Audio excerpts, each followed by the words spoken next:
la música por ahí se lo leí alguna vez y creo que es una máxima de vida. Para mí la música es una gran red social. Uy, lo es. La gran red Lo social. es. Y un gran filtro. Sí, ¿No te también. pasa? Hola, soy Catalina Ruth y en este podcast me doy el gusto de tener conversaciones con invitados que expandan mi universo de alguna manera. Sus historias de vida y de transformación personal me reafirman que ser humanos es nuestro mayor superpoder. Hola, bienvenidos a este nuevo episodio de Superpoder. Gracias por estar acá. No olviden suscribirse y si les gusta este contenido les agradecería que dejaran algún comentario o calificación en la plataforma en la que me escuchan o me ven. Este episodio también está disponible en nuestro canal de YouTube @superpoder.podcast. En esta oportunidad mi invitado es Alejandro Marín, una voz que reconocemos muchos colombianos porque ha estado presente en el mundo de la radio por muchos años. Él es periodista, director de radio de la X Más Música. Su podcast, Bilingual Podcast, es un espacio de análisis sobre el universo de la música, la cultura y la tecnología. Alejandro es un verdadero estudioso de lo que le apasiona y desde el ángulo de la música logra entender fenómenos y tendencias que permean en lo cultural y lo social. Por eso fue un verdadero placer poder conversar con él y compartir un poco de su historia y su increíble conocimiento musical. Bueno, Alejandro, bienvenido a los micrófonos de Superpoder. Gracias por estar acá. Gracias por tenerme, es un gusto estar aquí. Me encanta conversar contigo, como te decía, a mí me encanta cuando me encuentro con personas que están acostumbradas a hacer este ejercicio de tener conversaciones, de entrevistar, pues porque es que tú has entrevistado personajes demasiado interesantes. Y ahorita te voy a preguntar sobre ese tema porque me da mucha curiosidad. Pues me imagino que uno quiere como esos minutos que uno tiene, es una oportunidad que uno yo creo que quiere aprovechar muy bien y decir, quiero hacer lo mejor que pueda hacer con este rato, con esta persona que tengo al frente. Uno siempre quiere que la conversación dé algo que no le ha pasado a alguien más.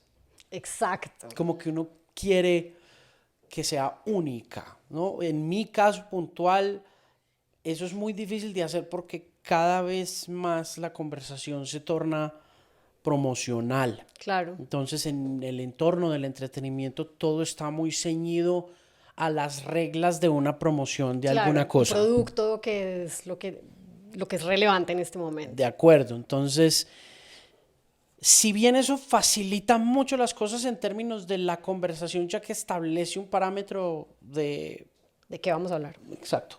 De promoción y de desarrollo de alguna idea puntual, también puedes quedarte con las ganas de saber algo, algo real de esa persona. Pero está el otro lado y es que, pues como dicen los gringos, be careful what you wish for. ¿Sabes? Ten cuidado con lo que deseas porque se te puede hacer realidad. Entonces, hay otras ocasiones en las que incluso estando de promoción, sabes o logras tocarle una fibra a ese artista o a esa persona o a ese invitado y no necesariamente obtienes un resultado positivo, ¿no? Okay. Me pasó con Bunbury hace como 3 semanas. El músico español pues había anunciado que se iba a retirar de los escenarios, que estaba muy enfermo y de repente volvió a aparecer, sacó un disco nuevo, agotó la boletería en Bogotá porque en Bogotá adoran a Enrique Bunbury y me ofrecieron una entrevista con Bunbury y dije, quiero tener esta entrevista con este tipo, o sea, me interesa muchísimo hablar con él. Yo había conversado con él hacía 20 años cuando lanzó un disco que se llama El Viaje a Ninguna Parte. Y recuerdo mucho que cuando hablé con él estaba almorzando y tomándose unos tequilas con Andrés Cabas en un restaurante en La Macarena y ya bajó un poquito entonado al lugar donde íbamos a hacer la entrevista en el Hotel Tequendama. La íbamos a hacer como en uno de los lobbies, pero en medio como de su prenda, el hombre me dice, no, vamos a mi habitación y conversamos allí y tuvimos una charla difícil, densa, pero muy entretenida. Y cuando volví a hablar con él hace 2 o 3 semanas, sabía pues el tipo de personaje que era, pero me tocaron varias cosas a las que uno también puede estar sujeto sin darse cuenta, pero uno aprende también. Como una larga jornada de promoción. Bunbury había estado trabajando toda la semana. Claro. Yo me había aprendido todas las entrevistas que había hecho. Me leí el libro, había escrito un libro, lo había publicado hacía 3 meses. Me leí el libro en tiempo récord. Eh, Repasé todos sus discos, escuché detenidamente el álbum, vi todos los videos. Y ese exceso de información produjo, junto pues a la agenda larguísima y de pronto a contestar las mismas preguntas sobre el disco, un desgaste muy rápido en Bunbury. Se puso bravo. No. Se puso ¿Y bravo. por qué? O sea, ¿qué hizo que le Yo creo, activara la rabia? yo creo que le molestó. Hubo 2 momentos de la entrevista que le molestaron, y uno de ellos tuvo que ver con su mirada del mundo actual alrededor como de los movimientos libertarios, de toda la cultura woke. Él se ha visto bien en contra de ese progresismo medio falso que se ha ido quedando como con los discursos de, de libertad de expresión en redes sociales y todo ese tipo de cosas. Y le pregunté por eso, y se molestó muchísimo cuando le pregunté por eso. Eh, ¿Y cómo manejas eso? eh, Me costó, Duro. me costó mucho, me costó mucho. Fue bien difícil porque no esperaba su reacción. Entonces, ahora, a eso se le juntaron varias cosas de carácter técnico. La cámara no me funcionó cuando la fui a prender. Yo llegué 5 minutos antes a la entrevista, y cuando llegué y prendí la sala de Zoom, él ya estaba ahí sentado. Entonces, por lo general siempre se demoran unos segundos más Sí. después de la hora. Entonces, tenerlo ahí ya de una, como que me desequilibró un poco. Los dos veníamos también de trabajar. Yo había estado haciendo turno en reemplazo de mi compañero Uribe DJ toda la tarde. Entonces me tocó hacer el switch de Claro. DJ a entrevistador en cuestión de minutos. Entonces fue bien aparatoso todo. La interacción fue bien aparatosa y compleja. Y ya cuando el hombre expresó su malestar, como que dijo que habláramos de música, que él no quería hablar de temas políticos, pero me causaba curiosidad, eh, que no quisiera hablar de ello, porque ya había hablado del tema en su libro, ya había conversado en el disco. Entonces no era como que yo no quisiera, no era como que no quisiera hablarlo, sino que de pronto leí algo de su libro también, lo cité de su libro y no le gustó. Y entonces, eh, lo que debí haberle dicho y que entiendo ahora fue, yo no soy el que está diciendo estas cosas, es usted, ¿no? Pero el temor un poco también a que, estando en un esquema de promoción, no se parara y se fuera o alguna cosa, Claro, evitó que lo frenteara, y claro. lo traté más como un músico famoso que como un sujeto más. Como un ser humano con el que Es uno puede tener, pues incluso una discusión una amable diferencia. o, exacto, una diferencia de opinión, lo que sea. Sí, y me ha pasado en varias ocasiones, ¿no? Me ha pasado en varias ocasiones que me cuesta un poco diferenciar o distanciar a- al sujeto de su fama, de su Total. reconocimiento, y eso, Claro. eso es bien difícil de hacer. Claro, estoy segura que eso tiene que ser súper retador porque además tú realmente te enfrentas a entrevistas con personajes enormes, de esos que uno idolatriza, ¿existe la palabra Idolatra, idolatrizar? idolatra. Idolatra. Eh, realmente ídolos. Sí, Entonces creo que es difícil a veces decir, bueno, estoy al frente de un ser humano que, ajá, puede ser súper talentoso, puedo tenerle mucha admiración, puede haber logrado un montón de cosas, puede ser una persona que ha sido, digamos, exitosa de muchas maneras, pues sigue siendo un ser humano Claro. Dificilísimo aterrizar eso en muchos casos, Es creo muy yo. complicado. Y yo creo que también eso como que conlleva un poco al desgaste. Como que la conversación para mí desde la promoción no se me hace tan interesante. Claro, Sigo haciéndola, pero cada vez es menos humana la situación y más promocional. claro. Se vuelven vehículos de promoción y desarrollo y no de Y periodismo, no de... ¿no? Ni de storytelling, ni de esas Exacto. cosas que eso es finalmente lo que uno está como tratando de buscar. Entonces, sí, es complejo en la medida en que va avanzando el tiempo.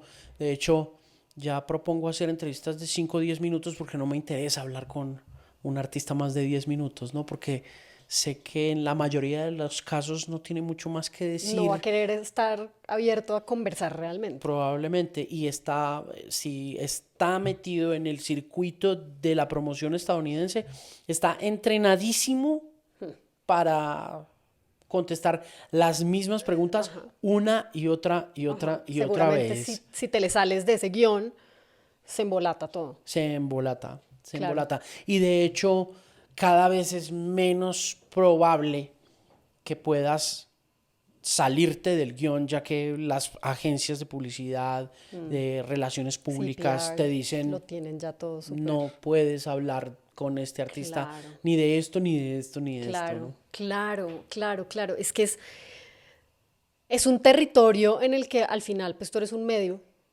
Entonces, pues para ellos eso, esa es como esa es la lógica y el ejercicio de relaciones públicas, pues la relación con los medios. Pero, digamos, ¿has tenido algún caso de una de estas entrevistas que te haya sorprendido positivamente porque se haya logrado abrir un espacio de conversación bacano que te generó una conexión que no esperabas de pronto o que te Sí, gustó en especial? me ha pasado en muchas ocasiones que tengo la oportunidad de hablar con un músico y el músico se, se desviste un poco de su traje de músico y se queda con su propia piel para conversar de otras cosas. Me pasó con Ed Sheeran, por ejemplo, durante la pandemia cuando estaba lanzando una canción llamada Bad Habit, que tenía yo puesta una camiseta de una serie de televisión de Netflix que se llama Rick and Morty, una serie animada. Sí, sí. Y él estaba en ese mismo carrusel de promoción, de desarrollo de Bad Habit. Y entonces, claro, íbamos entrando cada 15 minutos, era una entrevista de 15 minutos. Esto fue hace como 2 años. Y estábamos todavía encerrados en pandemia. A mí me habían citado como a las 11:30 de la mañana. Y a las 11:30, muy en punto, como buen británico, arrancó la entrevista, prendió la cámara y vio la camiseta y me dijo, me gusta mucho Ricky Morty. Y le dije, qué chévere. Y le dije, y de una le dije, qué está viendo? Ahorita que ya estaba en pandemia, ¿qué ve? Me dice, Succession. ¿La Ajá. has visto? Le dije, me encanta esa serie. En ese momento Succession no tenía todavía como esa bullita que la acompañó en esta última Sí, sí, sí, sí. promoción. Y me dijo, conozco algunas de las personas sobre las que está basada esa serie. Ok. Entonces, nos pusimos a hablar de eso porque había mucha especulación alrededor de quién había inspirado la serie de Ajá. Succession y pude dar con efectivamente los Los sujetos, personajes, pues las los... personas detrás de las que está hecha la serie. Entonces, eso abrió la posibilidad para que me contara un poco sobre la muerte de su mejor amigo, eh, para que me hablara un poco también de su experiencia como papá. Recién tenía una niña, creo. La dificultad que había tenido para lidiar con una gira exhaustiva de un disco grandísimo donde estaba su éxito Shape of You. Me contó un par de cosas que yo nunca pensé que me fuera a contar sobre su adicción a la cocaína, por ejemplo, que fue algo que yo Wow. supe acá en Bogotá que había sucedido porque Sheeran estuvo él estaba en Australia en un show en Sydney, terminó ese show en Sydney y había estado por lo menos en 30 ciudades distintas en Europa después de ese show en Sydney y despertó en Bogotá. Y me habían contado que para poderlo parar le habían dado copiosas cantidades de cocaína en Bogotá. Y le pregunté por eso, le pregunté un poco por... O sea, ¿le preguntaste sobre ese evento puntual? No, le pregunté un poco sobre el tema de las adicciones porque Ok. la canción se llama Malos Hábitos Sí. y entonces le pregunté cuáles habían sido sus malos hábitos, Ok. ¿no? Y me habló un poco de eso, me habló un poco de, digamos que no me lo dijo de esa forma, pero sí me dijo pues que había tenido un problema de adicción generado por ese tema de las giras y de los conciertos. Esa es una Pero es oportunidad. súper bacano, Sí, eso estuvo súper. esa es la parte humana que me parece tan valiosa lograr como, como tocar o mostrar o descubrir en los personajes que nota. Sí, una vez me pasó también y estaba recién llegado al mundo de la radio, como en 1998, yo estaba trabajando en Radioactiva en esa época y ellos estaban lanzando un disco que se llamaba Garage Incorporated y estaban de promoción de ese disco por primera vez en mucho rato, estaban haciendo promoción. De hecho, yo creo que Metallica nunca había hecho promoción ni entrevistas para Bogotá ni para Colombia en ese momento, en el 98, como en julio del 98. Y nos ofrecieron una entrevista con el bajista, con Jason Newsted. Y recuerdo mucho que me ofrecieron la entrevista a mí, se la ofrecieron a mi jefe y mi jefe no la podía hacer y me dijo, haga usted la entrevista. Yo creo que fue una de las primeras cosas que hice en términos de entrevistas telefónicas y Newster me contó que se iba a ir del grupo. Y me lo contó mucho antes que se ¡Wow! lo contara a la revista Playboy, que fue a la que le contó la primicia. También me contó que iban a estar en Bogotá. Pero como yo era una figura tan pequeñita en ese momento en los medios, yo creo que la gente no le paró bolas a la entrevista. Y yo tenía dos bombazos gigantes, Tremendo. casi que chivas mundiales, Claro. Primicia, ahí sí, total. primicias que se produjeron también un poco por la humanización de Newster en la medida en que la entrevista se fue. Entonces sí ha habido momentos bien especiales de conversaciones o de entrevistas que terminan generando una noticia, pero son siempre la excepción, no la Sí, regla. me imagino, Sí. me imagino. Bueno, Alejandro, cuéntame un poquito, o sea, como aquí ya arrancamos hablando de este tema de las entrevistas, me gustaría que me contaras un poco tu historia, cómo la quieras contar, desde donde la quieras contar, para llegar a donde estás en este momento y a lo que estás haciendo en este momento. Yo estoy oyendo música desde muy peladito, desde muy niño. O sea, tu amor por la música es una cosa innata. Sí, es muy heredado de mi papá, Ok, sobre todo. Mi papá es un oyente de música asiduo y un hombre que se dedicó toda la vida a coleccionar discos. ¿con qué tipo de música creciste? Yo crecí con mucha música de protesta. Ok, Yo, latinoamericana.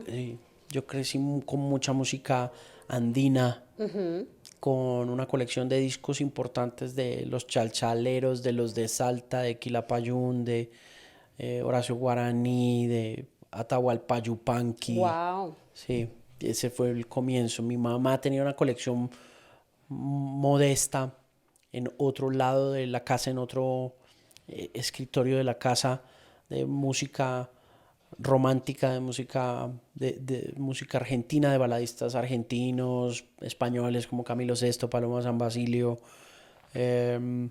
como Rafael, Leonardo Fabio y esas cosas. Y papá tenía un gusto muy particular por la música internacional, por la música brillante. Había escuchado mucho música de Frank Purcell, música de Ray Conniff, música de Richard Clayderman. Era música como clásica barata, ¿no? que se había puesto muy de moda. Música brillante, dijiste. Música brillante, sí. Ok. Sí, la llaman música brillante. Entonces tenía muchas canciones así. Entonces, eso influenció mucho mi crianza y mi gusto por la música grabada, por lo que ya más adelante, cuando tuve la oportunidad de meterme a un estudio de radio, me enamoré profundamente de ese oficio de poner discos, porque siempre había visto a mi mamá y a mi papá ponerlos y nunca pensé que había un trabajo dedicado a ponerlos en la radio. Entonces, desde muy, Claro. muy niño estuve soñando con ser disc jockey. Así comenzó mi historia. Ya más adelante, de hecho, en estos días, este fin de semana o hace una semana, estaba pensando yo que llevo más o menos como unos 3 o 4 meses oyendo música nueva todos los fines de semana, pero todo tipo de música. O sea, todo lo que me mandan lo estoy oyendo y me lo estoy consumiendo en, en horas. O sea, estoy...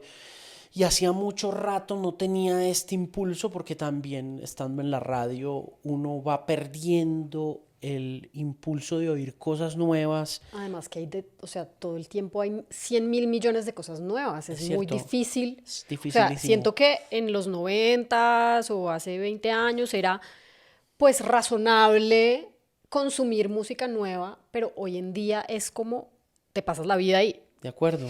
Total. Y de hecho las últimas cosas que uno alcanza a leer, los últimos números dicen que en estos momentos, en esta era, están saliendo 160.000 canciones al día. Claro. Entonces, No, es que, o sea, tiene que ser una cosa absurda. es muy difícil.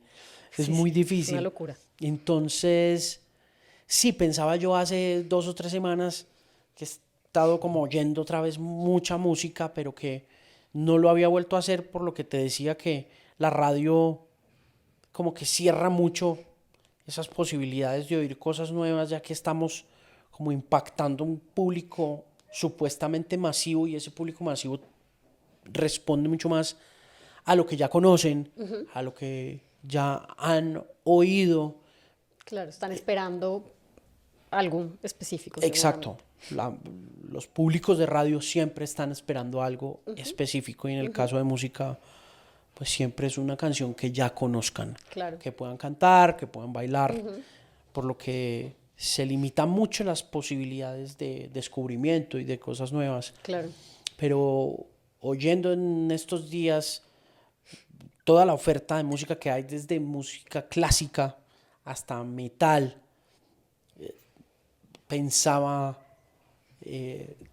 esto es verdaderamente lo que a mí me gusta. A mí me gusta el descubrimiento, me llama mucho la atención el descubrimiento, y me gusta cada vez más por la forma como se produce ese descubrimiento, más allá de lo algorítmico y de la recomendación digital, ¿no? Me gusta por la forma como los seres humanos seguimos conduciendo esa recomendación, sin importar que ésta termine convirtiéndose en un algoritmo como tal, pero sigue siendo primordial el, la búsqueda de la música gracias o por culpa de la gente que te rodea, los entornos, ¿no? Como recomendaciones o alguien te comparte una canción, oigas Así es, esto. así es. O sea, tu manera hoy en día de descubrir nueva música es como La gente, recomendaciones. sí, la gente sigue para mí siendo lo más importante a la hora de descubrir música. Sí, uno se encuentra las recomendaciones en los servicios de streaming, y para uno como seleccionador y curador resultan ser una herramienta muy valiosa. No estoy diciendo que el algoritmo sea malo, y entre más oferta tengas en tus manos, mejor. Si tú Claro. tienes la recomendación del viernes de Tidal, no va a ser lo mismo que la recomendación del viernes de Apple Music, ni va a ser la misma de Apple Music Classical, ni va a ser la misma de Spotify ni de Deezer. Pero cuando tienes el abanico, puedes entrar y mirar qué está sucediendo realmente en términos de consumo masivo de música. Es decir, cómo la gente sigue conduciendo ese gusto hacia la popularidad en los servicios de streaming. Claro. Y que hay también que denota cierta experticia en el servicio de streaming según lo que tú ya has escuchado para ir y oírlo, ¿no? Pero sí es muy importante para mí escuchar a una persona y estar constantemente hablando con gente que está metida en el oficio de presentar canciones o de presentar conciertos o simplemente de escuchar música, que también uno sabe que hay gente que se dedica a oír música, que son melómanos de verdad y que le dicen a uno, escuche esto. Y no hay nada más delicioso que esos amigos o esas personas que te comparten una joya musical. O sea, ¿Cierto? eso es una cosa. O sea, hay amigos que tengo que sabemos que es para botarnos canciones, o sea, más que realmente lo que nos veamos o que sepamos un montón de en qué está el uno o en qué está el otro, es como, uy, mire esto que descubrí, uy, óigase esta canción. Y uno ve el feed de la conversación y es puros enlaces de canciones Buenísimo. bacanas y eso Claro, es súper bonito. Claro, eso siempre tiene un valor enorme. La música, por ahí se lo leí alguna vez y creo que es una máxima de vida. Para mí la música es una gran red social. Uy, lo es. La gran red social. Lo es. Y un gran filtro. Sí, ¿No también. te pasa? Sí, O sea, también. Para mí es tan importante, o sea, yo he sido siempre también muy de música, mucho, mucho, mucho. Desde chiquita, pues a mi papá en especial le gusta mucho la música y era de los que se sentaba en la sala con los audífonos y... Sí, el papá mío era así también. Y yo me le Mi viejo es burlaba así. porque él era igual, así cantando y entonces, pero pues yo aprendí eso también. Y cada vez que yo tenía X plata, yo me iba a las tiendas de discos a gastármela en música. Y estaba siempre, o sea, como que extraño mucho esa dinámica de cómo se consumía antes la música cuando existía, pues bueno, no sé, acá en Colombia Tower Records o estas tiendas. Y bueno, mucho más. Yo me acuerdo que cuando viajaba, entrar a un Virgin Records era como, olvídense de mí. O sea, yo... entré a Disney y de acá yo no sé cuánto tiempo va a pasar, se me pausó el tiempo. Y era una delicia eso, o sea, extraño un montón como esas dinámicas y esa forma de interactuar con la música. Pero bueno, hoy en día también siento que sigue siendo parte de mí y yo soy de las que también a veces hay días que me le dedico un sábado, no sé, casi que una mañana entera a oír cosas nuevas y a crear un playlist. La plataforma en la que esté, como que me pilotee un poquito y que yo misma vaya curando cosas y descubriendo cosas, porque para mí la música es súper importante. Y como te decía ahorita, también es un filtro al momento de, no sé, como con la gente con la que comparto mucho. Claro. Mis amigos cercanos y no sé, los novios que he tenido, te puedo decir que la mayoría de las relaciones, la música ha sido un elemento importante. Okay. Y eso o sea, me parece súper importante reconocer eso. Sí, claro. Súper importante. Es súper clave. ¿Y el papá qué oía? Mi papá, como muchas cosas, o sea, muy distinto. Mucha música en inglés, o sea, como la onda Michael Jackson, Tina Turner. O sea, ¿era pop? ¿Era más pop? Como muy pop. En español también algunas cosas, como música española o sea, digamos, no tan local que me acuerde, pero es muy chistoso porque, por ejemplo, mi papá a veces salía con unos descubrimientos que después yo me daba cuenta como, esto está súper cool. O sea, me acuerdo que mi papá me compró el CD de Mr. Big. Ok, el Lean Into It. El Lean Into It. Y yo me pegué una enganchada a ese disco y él me lo regaló. O sea, eso fue como que él, yo no sé, él se fue a una tienda de discos y se lo recomendaron o le gustó o de dónde lo sacó, yo no sé. Y, por ejemplo, también mi papá, me acuerdo perfecto, o sea, además hace poquito que estaba en una fiesta, o sea, te digo que esto pasó hace 3 días, que pusieron alguna versión de esa canción de Robert Miles. Sí, no la nueva. Children. No, la original. La clasiquísima, exacto, creo que pusieron esta versión nueva. Y apenas oí la primera tonada, pensé en mi papá, porque mi papá compró ese CD Okay. Y entonces le parecía fantástica esta música y a mí me parecía genial, me gustó. Y entonces ahorita me acuerdo como, uy, increíble, increíble porque esto me lo sembró él de alguna manera. Sí, yo creo que es que la familia juega un papel muy importante en la manera como uno se relaciona con la música y por eso Sí, también, total. como decías tú, uno termina definiendo muchas relaciones en la vida más adelante con base en gustos musicales. Total. No necesariamente define todo, pero sí establece unos patrones de relacionamiento, Total. ¿no? Hay un tema de conexión ahí que es importante. Para Sí, los que son importantes, de pronto hay personas a quienes eso no les parece también, muy relevante, de acuerdo. pero, pero cuando sí existe ese ingrediente, Mm, me parece que le da un toque y le da un sabor súper claro, interesante a la relación con esa persona, como sí. a lo que uno comparte con esa Sí, persona. le da una personalidad a la relación, le da a veces incluso hasta un propósito, ¿no? Total, porque es que al final la música te conecta con emociones. Entonces, si tú puedes compartir como esos estados o esos lugares emocionales a donde te lleva una canción, que es tan poderoso, Mm, es muy bacano porque no necesitas explicar nada más. claro. Es Fíjate que lo de súper Miles me llama la poderoso. atención porque nosotros hicimos en la emisora un conteo, una encuesta no científica, pues porque obviamente para poder hacer una encuesta científica se necesita mucho trabajo y mucho billete, pero digamos que relativamente cercana a lo que ha significado la electrónica para los colombianos y resultó que Children es la canción, según más de 1500 encuestados, que ellos reconocen como la canción más importante de la electrónica de la No te historia. creo esto que Sí. estás diciendo. Sí, y pues ahorita está súper de moda porque la volvieron Porque a hay una hacer, nueva una versión que la versión nueva. descubrí hace 3 días. Sí, sí, sí. Y eso está muy conectado como también a esa añoranza que se tiene del consumo que hacíamos nosotros de música versus los consumos nuevos y cómo la nostalgia también juega un parte muy importante en nuestra Muy forma de consumir importante. música, Estoy ¿no? segura. Y cada vez oyes más cosas que te suenan al pasado que cosas nuevas como tal, ¿no? Sí, porque el tema emocional ahí, o sea, vuelvo al tema emocional.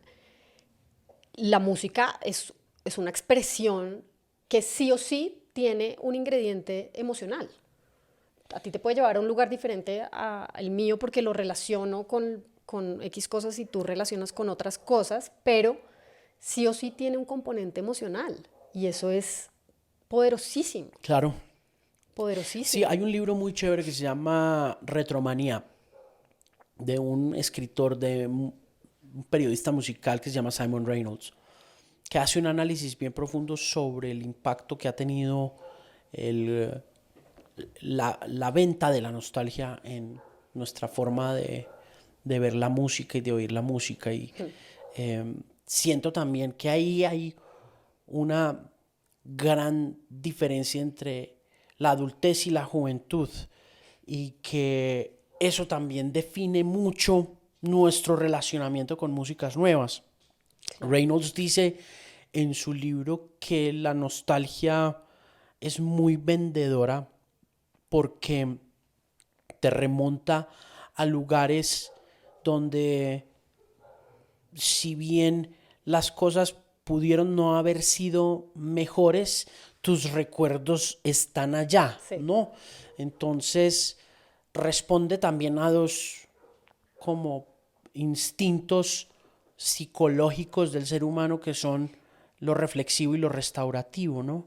Y hay dos tipos de nostalgias, la restaurativa y la reflexiva. Y la reflexiva es esa donde puede que no todo tiempo pasado haya sido mejor y tú lo tengas claro, puede que ese recuerdo, esa canción no te traiga el mejor recuerdo, pero la tienes ahí, hace parte de tu colección de canciones en las que te terminaron horrible, por ejemplo, o en Sí, las que terminaste horrible con alguien, sí. ¿no? como puede ser también ese momento en que le diste un primer beso a una persona, ¿no? Sí, te conectan con momentos de tu vida. Que te conectan con momentos de la Total. vida. Y está la restaurativa, que sí dice Reynolds que es mucho más peligrosa porque en todas las instancias de la vida tú la alcanzas a sentir como esta fuerza que rechaza el cambio y lo nuevo, y desde donde parten todo tipo de malestares sociales muy peligrosos, como incluso el mismo fascismo, ¿no? Claro. Pero, pero igual la música produce ese cisma, como ese roto entre generaciones. Yo, de hecho, esta semana pasada oí reggaetón todo el fin de semana.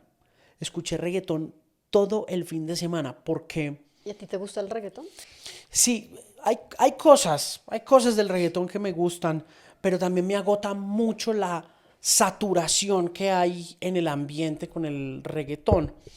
Y pasó que hace 2 semanas salió el disco de este productor puertorriqueño que se llama Tiny y que es como el padrino del reggaetón comercial, porque ha hecho Barrio Fino de Daddy Yankee, hizo Pa'l Mundo de Wisin y Yandel, estuvo en el último tour del mundo de Bad Bunny y sacó este disco que fue como muy promocionado, muy publicitado en redes sociales, con una serie de colaboraciones grandísimas y con un montón de referencias especiales relacionadas como con anime, con animación japonesa y ese tipo de cosas. Y me senté a oír el disco completo y a tratar de hacerme como una idea de, bueno, ¿este disco qué? ¿Este disco es bueno, es malo? Aún me cuestan las colaboraciones, me cuesta la grabación de las voces de esas colaboraciones. Siento que le hace falta a ese disco una pureza y una limpieza en las voces que yo supongo que por cuestiones de género musical no está ahí muy presente, y también por la portabilidad con que el reggaetón, Claro. junto a otras tendencias como la electrónica o incluso el hip hop de los últimos años, se han hecho en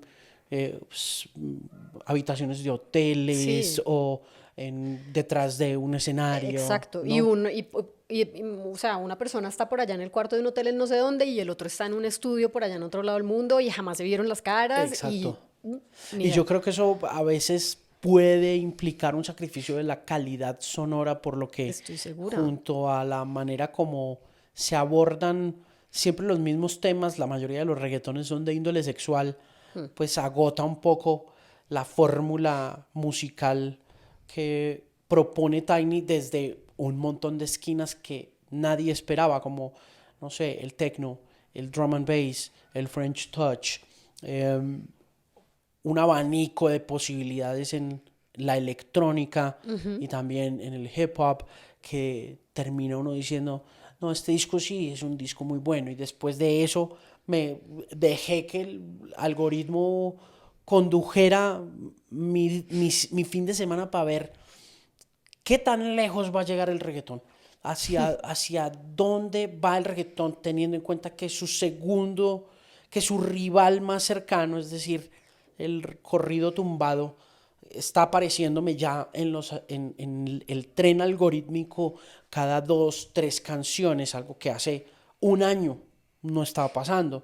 Tú hace un año no estabas recibiendo el bombardeo de la nueva música regional mexicana con tanta insistencia como está pasando ahora, pero eso te da a entender que la juventud está ahí en ese lugar, en el corrido tumbado, como este gran relevo generacional, y eso Wow. también me llama mucho la atención porque es como la otra visión, la visión que se tiene de lo moderno, de lo actual y de lo joven, donde tienes que mirar ya desde más allá de tu recuerdo, de lo bonita que sonó la música, de qué tan bien hecha era la música que tú escuchabas versus la que oye la gente joven de hoy en día, para darle paso a por qué se está produciendo esta disrupción, Claro. cómo se entiende esto, por qué está sucediendo, y vuelves de todas maneras al mismo lugar, y es que la gente que está oyendo esa música está construyendo los recuerdos que tú ya tienes. Claro, claro, es que exactamente eso te iba a decir, como uno así como hablas de este tema de la nostalgia, pues tenemos un apego a ciertas formas, a una Estilos. estética, a un estilo, incluso en términos de calidad de sonido. Estamos apegados a eso porque fue lo que aprendimos De acuerdo. y entonces le toca a uno o desaprender o simplemente ampliar la mente y permitir que también te gusten otros sonidos y otras maneras de, pues como algo que suene diferente. Pero entonces estas personas están creando ese, si lo podemos llamar, criterio musical desde lo que está disponible hoy en día y lo que es popular hoy en día Lo que es o lo que popular se sobre escucha todo. hoy en día, exacto. Sí, lo que es popular, lo que está de moda, lo que de todas maneras conduce esas relaciones que la música establece, porque finalmente si tú te pones a mirar, echas para atrás, te darás cuenta que la mayoría de las músicas jóvenes están concentradas en el romance, ¿no? En la sexualidad, Sí, sin importar el género. sí, Sin total. importar el género musical, el rock and roll es música para el sexo, ¿no? Muchas músicas, el bolero es música para el El romance, romance, la ¿no? conquista, sí. Exacto. Eh, ya, qué tan lejos llegues tú es tu problema, ¿no? Y volvemos a lo que decías tú también, ¿no? No a todo el mundo lo afecta la música de la misma manera. No Total. todo el mundo está pendiente ni sabe. O es como, no sé si es también un tema como de sensibilidad hacia la música, porque hay personas a las que realmente no, pues les es un poco más De indiferente. acuerdo. Y cada vez más, porque el consumo de música está sujeto cada vez más, incluso ya cuando tú superas los 30, a actividades adicionales o paralelas al consumo de música. Claro. Para muchos de nosotros, el consumo de música, lo que decimos, define no solamente nuestras relaciones, definía cómo nos vestíamos, definía Total, a cómo los es, lugares a los que me gusta ir claro, definía y por eso me relaciono, o sea, seguramente con un, quienes van a esos lugares son personas que tienen claro, eso mismo en común claro. y hay toda una estética. La música definía el camino de las generaciones a las que pertenecimos. Absolutamente. Hoy en día la música no define esa agenda. La música acompaña los momentos que la generación está viviendo, sonoriza un poco esos momentos, pero en nuestra época, cuando teníamos 15 o 16 años, decir qué música oíamos Definía muchas cosas. implicaba un compromiso muy Sí, serio. claro. Ah, es rockero. Ah, es salsero. Si tú eras rockero a tus 16 años, en 1994, 1993, no podías hacer parte del grupo de los salseros. No, No, no, a no. menos que Un fueras como, universo a muy menos que distinto. fueras como caleño, de pronto los caleños Bueno. tenían un poquito más como de, Un caleño edgy. sí, claro, ¿no? Y como esa escuela de los cinematógrafos colombianos como Mayolo, Exacto. como Sandro Romero, que Exacto. podían oír a Richie Ray, Bobby Cruz y a los Rolling Stones, ¿no? Pero en esa época vos pertenecías a una tribu según la música que oías. Uy, sí, qué bárbaro. Sí, ahora uno ve la música acompañando otro tipo de rituales de carácter generacional y de carácter juvenil, empujados por el consumo de redes sociales. Es más lo que pasa en tus redes sociales lo que te define a ti. Total. A ti te define la red social, a ti ya no te define Lo que la cuenta música. historias sobre ti es lo que compartes, lo que posteas.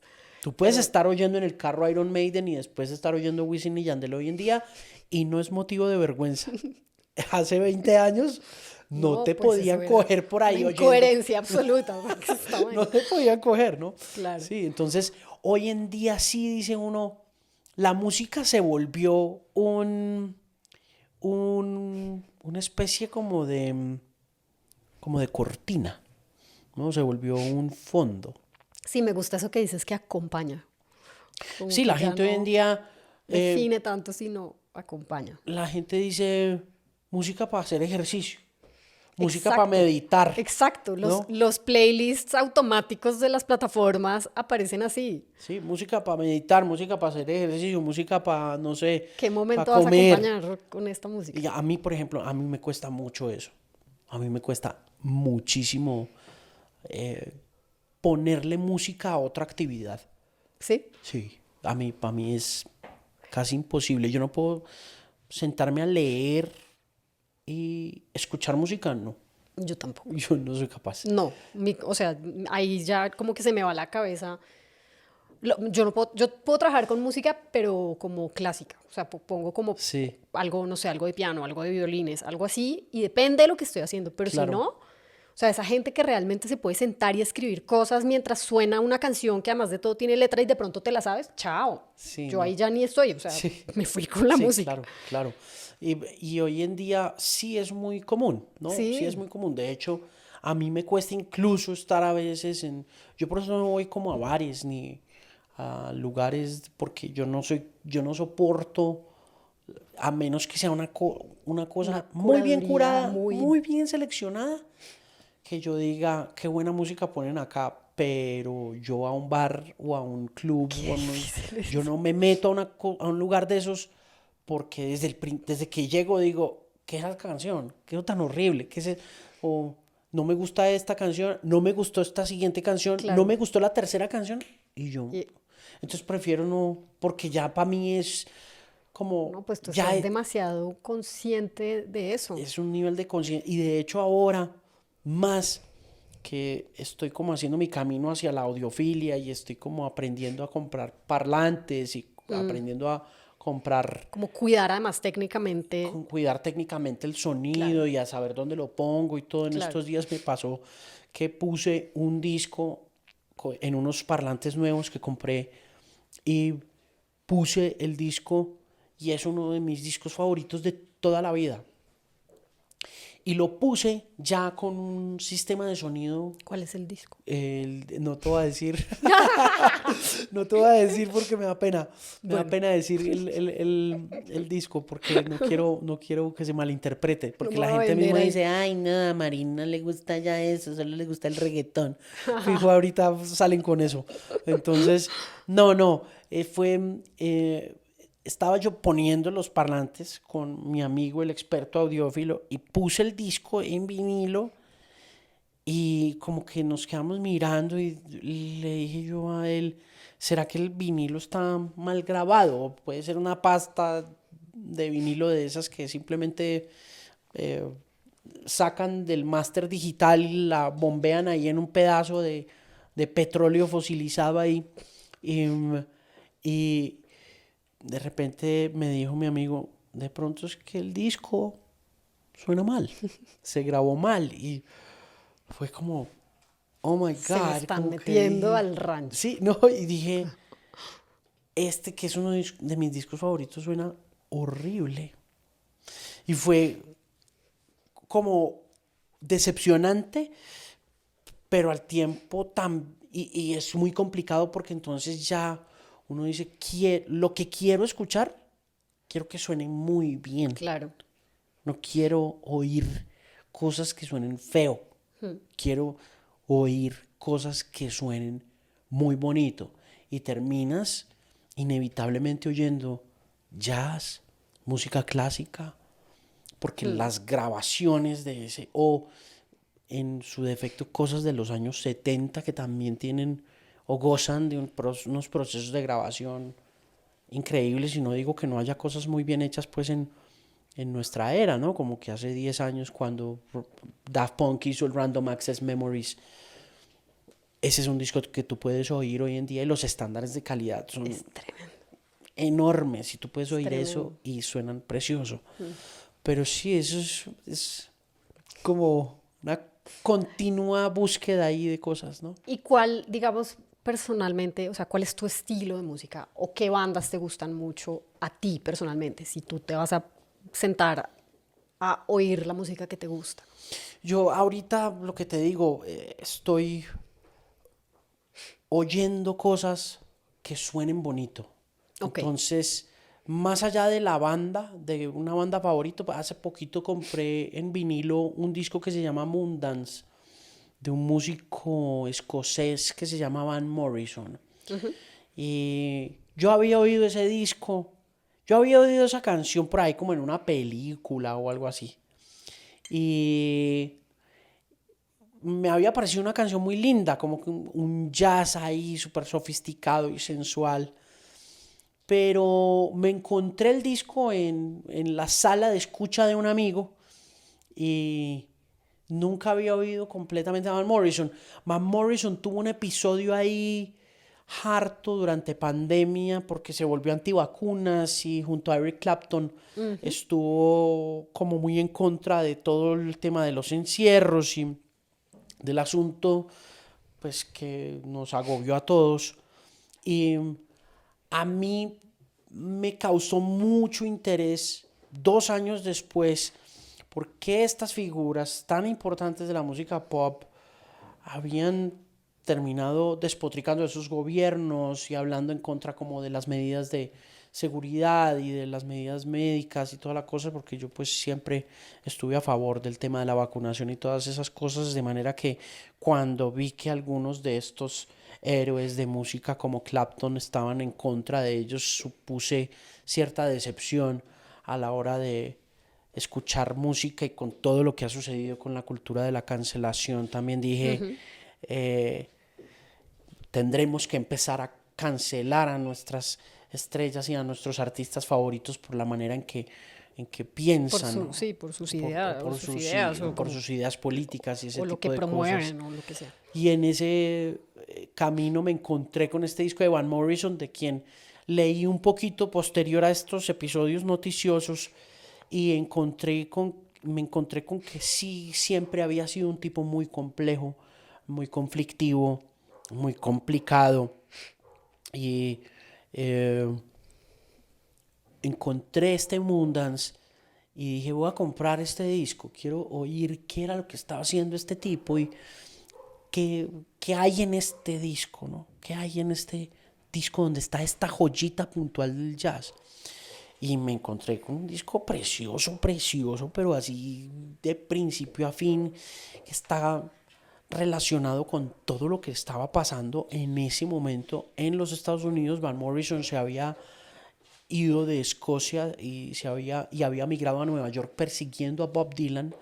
No lo había encontrado, se había mudado a Woodstock a finales de los 60, justo después del festival, donde se suponía que vivía Bob Dylan unos meses después, pero Dylan ya se había mudado a otro lugar de los Estados Unidos y sin tener mucho dinero en su bolsillo y sin poder tampoco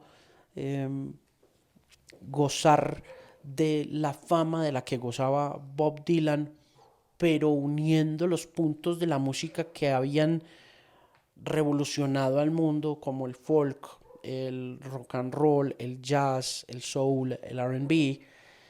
Van Morrison se hace un disco donde están todas esas influencias de todos esos músicos que eran súper importantes, Wow. como Bob Dylan, como Creedence Clearwater Revival, como John Fogerty.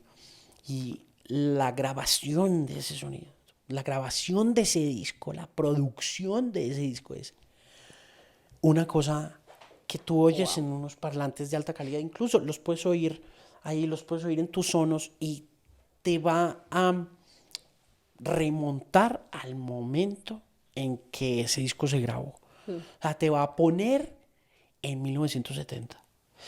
Te va a poner mentalmente y físicamente te va a poner allá.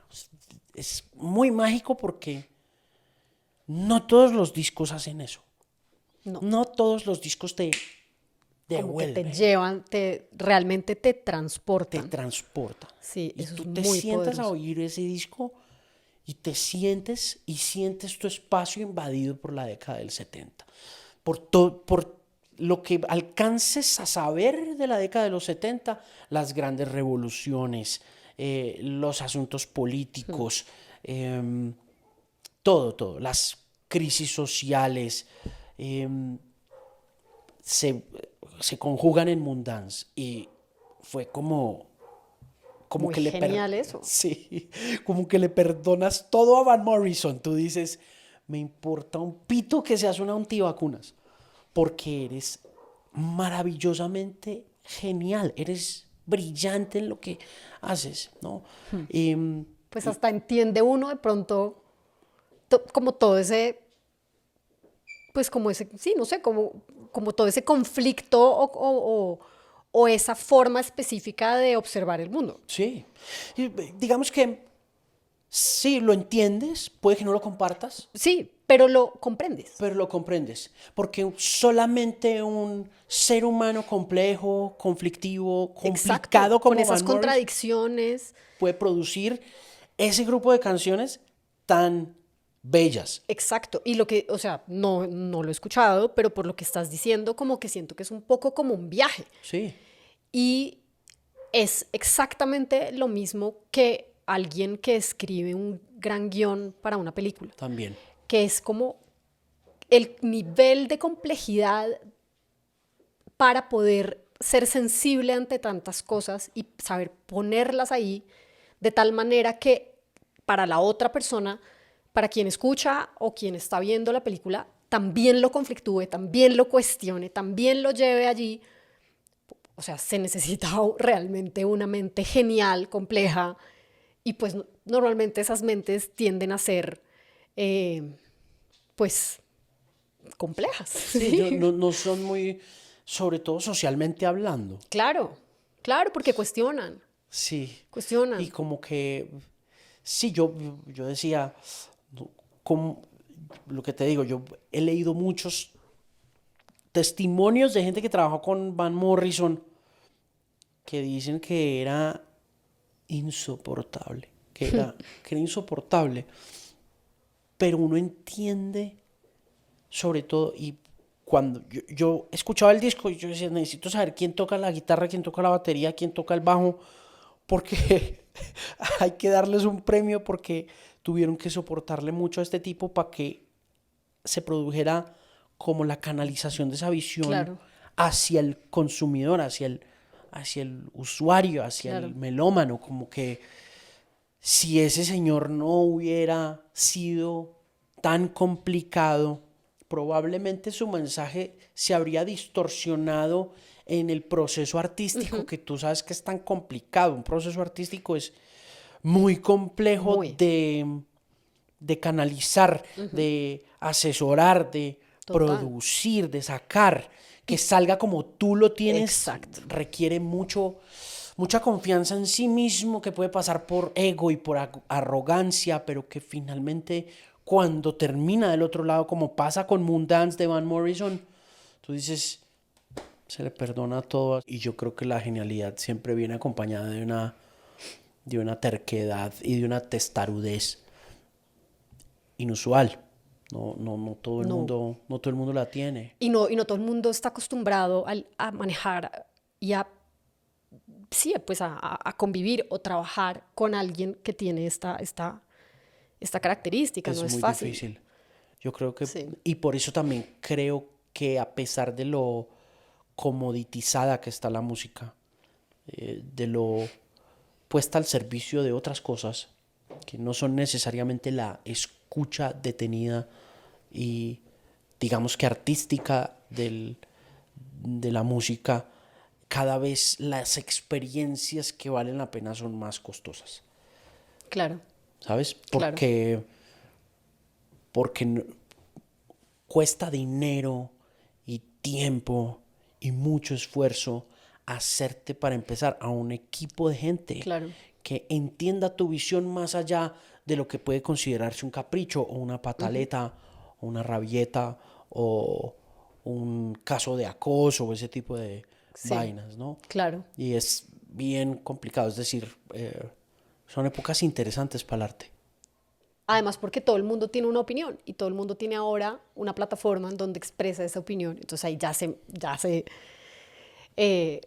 ya vemos esos lados que quizás antes no veíamos de la misma forma de los artistas o de las personas a quienes seguimos. Claro, y tenemos mucha cercanía con esa humanidad que Con- también puede llegar a jugar en contra de la creación artística como Claro, tal, claro. porque no O del tienes... personaje.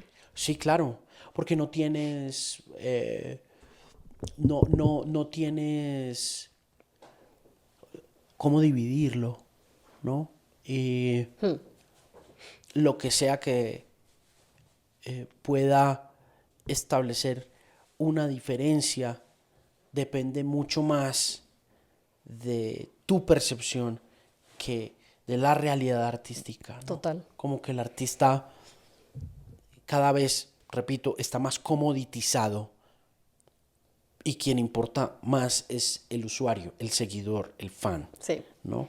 Son ellos quienes están dictando la agenda. Me pasó, como te decía, con lo de Tiny, con la forma como la gente se abalanzó hacia la observación de ese disco y cómo la discusión estaba controladísima por una opinión que era obra maestra, genialidad del reggaetón.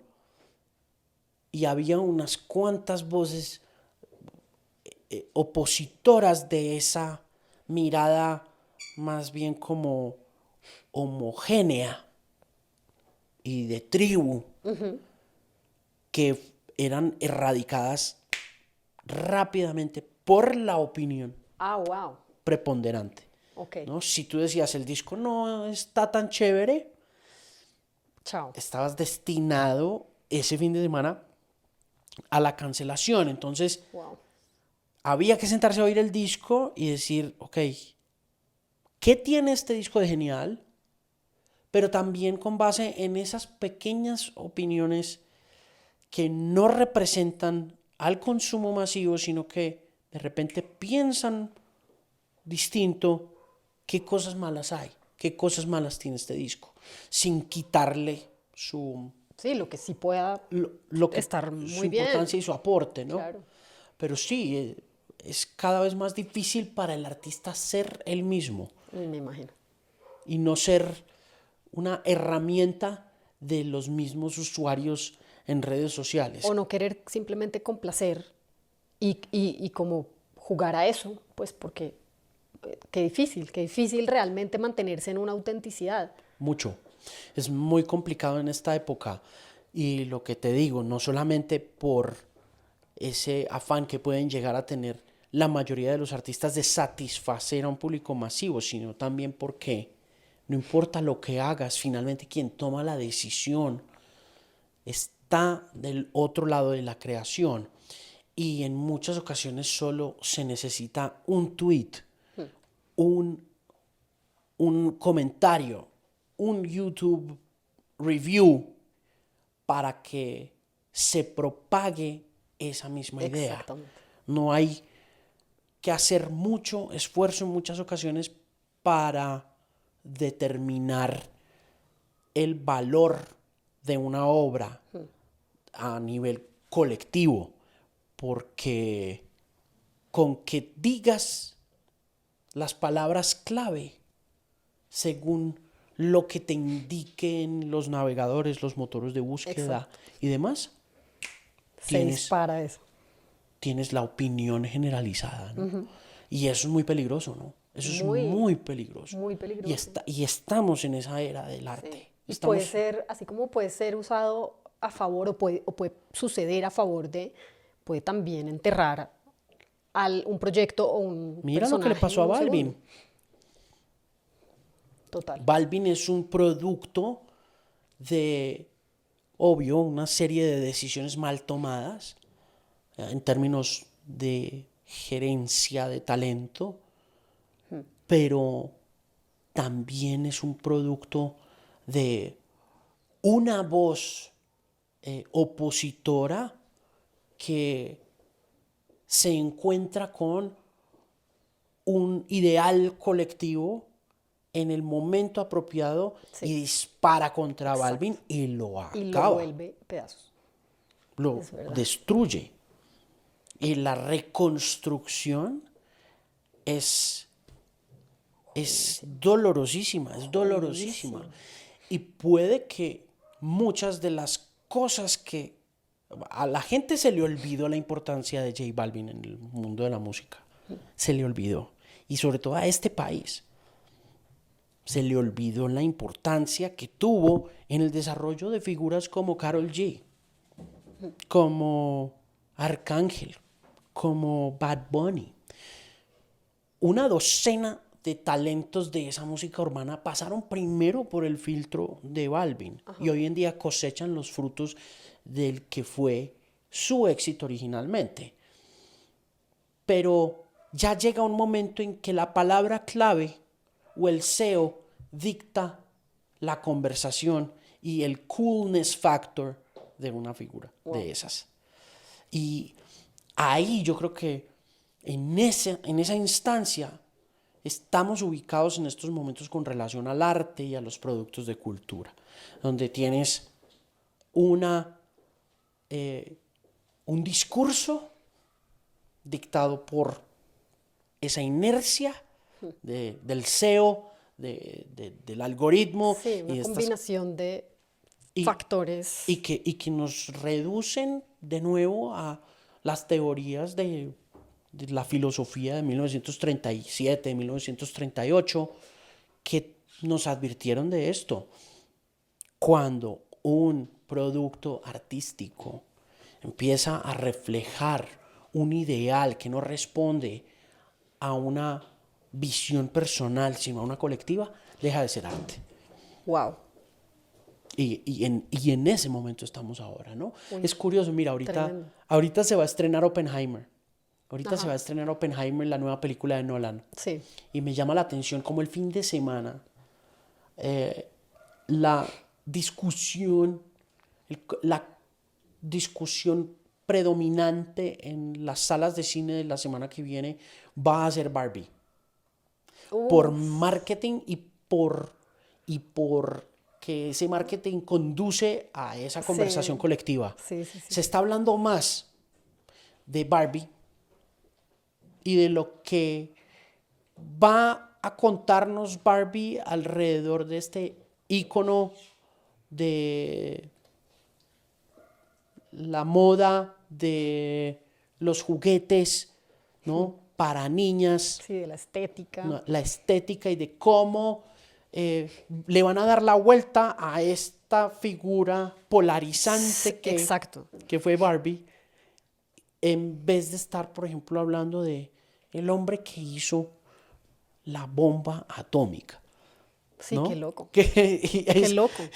O sea, vamos a pasar y vamos a ver análisis de todo tipo y reviews de todo tipo conversando sobre el tema de igualdad de género, equidad de género, papel de los hombres en la sociedad con lo que vaya a ser Ryan Gosling, mientras tenemos a la ultraderecha montándose en Alemania otra vez, Uy, sí, qué locura. quedándose con las alcaldías, con las gobernaciones y con un Nolan mostrando la historia de la creación de la bomba atómica.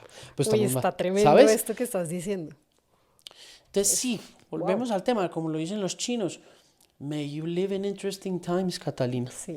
May you live in interesting Totalmente, times. totalmente. Bueno, o sea, qué conversación tan fantástica, pero digamos que un poco para cerrar, quisiera volver a ti. Me gustaría preguntarte un par de cosas más. La primera es un sueño que hayas cumplido y un sueño que aún tengas pendiente por cumplir. Un sueño que haya cumplido, tener casa. Ay, lo casa máximo. es un sueño Es un sueño, es un que sueño. yo qué creo que maravilla. cada vez es más difícil de cumplir.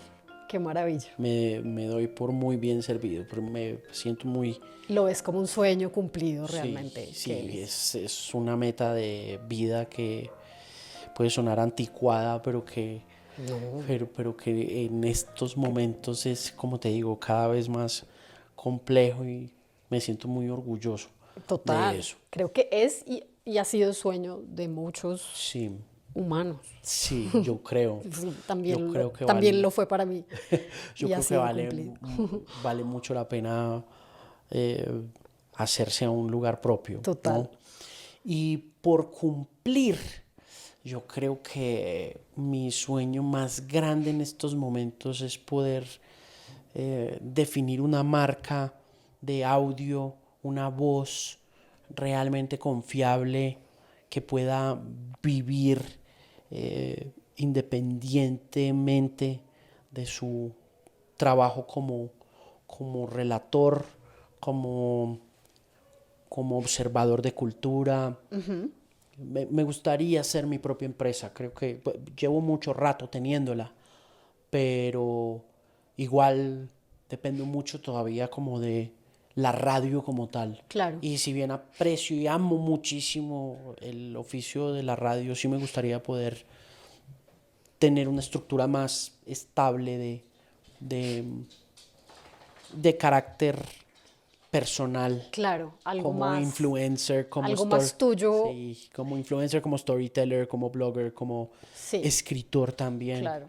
Y es que veo que tú tienes, o sea, realmente tu universo se alimenta de una cantidad de, pues de mucha información de muchos lados muy distintos. Y Sí, eres una persona que observa realmente la cultura y lo que mueve, y lo que nos mueve culturalmente. O sea, sí. lo digo por como te he escuchado varias de tus entrevistas, pero en esta misma conversación, pues llegamos un poco como a esos territorios donde definitivamente seguro que tienes una cantidad de inquietudes, de cosas que expresar, de observaciones interesantes a nivel cultural, más allá de la música seguramente. Sí, a mí me obsesiona la cultura y, Qué chévere. y quiero poder vivir de esa obsesión mucho tiempo, sobre todo porque siento que tengo una visión de ella que no todo el mundo tiene, ya que mucha gente define la cultura por sus gustos, ¿no? Y define su acercamiento a la cultura por lo que les gusta. Sí, Yo no soy, yo sí hay cosas que disfruto y hay cosas que me gustan mucho, pero hay otras que no me gustan tanto, pero que igual, pero pero me igual obsesionan igual. las observas. Sí. Y creo que tengo mucho que decir frente a eso, Qué chévere. ¿no? ¿Dónde aprendiste eso? ¿Dónde crees que viene esa capacidad de observar más allá de ese gusto o ese criterio? Em, no sé, yo creo que la literatura juega un papel muy importante en eso, ¿sabes? Yo creo que leer mucho me ha llevado a entender muchas cosas y a desmitificar otras que me Claro, gustan claro. sin que el escepticismo o el cinismo se conviertan en parte de mi aprendizaje que aparece y que porque es inevitable que cuando te gusta algo y te decepciona terminas volviéndote un escéptico, un cínico frente a eso. Claro, Pero pero creo que en el camino he ido aprendiendo a que no son la única forma de abordar ese tipo de encuentros con la verdad o con lo que puede uno sentir que son los hechos alrededor de alguna cosa que a uno le gusta. Y eso me ha servido mucho para entender fenómenos culturales sin tener que adherir a ellos ni tampoco establecer juicios de valor. exacto. Sin que tenga que estar tu opinión Sí. interviniendo de alguna manera. Y eso, y es difícil porque de todas maneras uno puede ver en la gente que lo sigue a uno que, que se puede ver como una traición. A mí me critican mucho porque hablo de reggaetón, ¿no? Porque digo que hay cosas que me gustan del reggaetón. Porque empecé trabajando en mi carrera como profesional en una emisora de rock y para el rockero promedio volvemos al tema, que te guste alguna otra música, Sí, es una traición. es una traición. Sí, es como una una traición. incoherencia absoluta. Exacto. Claro. Pero me di cuenta muy temprano en la carrera que no, que todos los fenómenos están conducidos por una serie de factores que, a pesar de lo que tú crees, no alteran el resultado. No, el auge del reggaetón es muy parecido al auge del rock. Claro. Son muy parecidos. Claro. Y como lo observas desde ese, como en ese entorno y con esa intención cultural, me parece que pues es súper interesante porque más allá de los juicios de valor, como dices, o los gustos personales o lo que uno prefiera tener en sus playlists personales, sí es un tema de todo esto nos cuenta una historia Exacto. y tiene un valor tremendo. Y creo que pues, siendo tu profesión la que es, pues eso le agrega mucho valor también a tu punto de vista y a lo que tú tienes para decir desde ese lugar. Claro, aporta muchísimo. Mucho. Y a veces no es una opinión muy Popular. pero me gusta poder discernir desde diferentes lugares, ¿no? Súper, súper chévere. Alejandro, gracias por esta conversación. Muchas Me gracias a ti. encantó, la pasé súper bien. Me encanta cómo uno va pasando por diferentes temas, por diferentes momentos, pero como te lo dije al principio, ese es el chiste y creo que ahí es donde está el gran encanto de poder tener una buena conversación con alguien. Estoy duda. obsesionada con las conversaciones. Sí. Mi vida hoy en día se trata de generar buenas conversaciones y agradezco y aprecio cuando se logra, así que mil gracias. A ti, Catalina. Yo también soy un obsesivo de las conversaciones, de manera que tienes un partner por aquí para cuando necesites. Perfecto, echemos cafecito cuando digas. Claro que sí. Vale, gracias. Como pudieron ver, esta fue una charla muy nutrida y llena de buenas anécdotas. Alejandro es apasionado, habla con cuidado, piensa y elige cada palabra para expresar sus opiniones, sus observaciones y lo que extrae cuidadosamente de cada tema que aborda. Me parece fascinante conversar con personas que disfrutan de lo que hacen y que lo comparten con los demás porque es algo que se contagia. Cuando habló sobre la nostalgia, la manera como recordamos muchas experiencias y en especial, hablando sobre la música, me pareció muy profundo eso de lo restaurativo y lo reflexivo. Creo que es bonito apreciar lo valioso, lo que nos movió y fue significativo en el pasado, porque nos conectó de alguna manera con emociones, las que nos gustan y las que nos incomodan. En otros episodios les he contado que me gusta ir a las referencias de las que me hablan los invitados en nuestras conversaciones.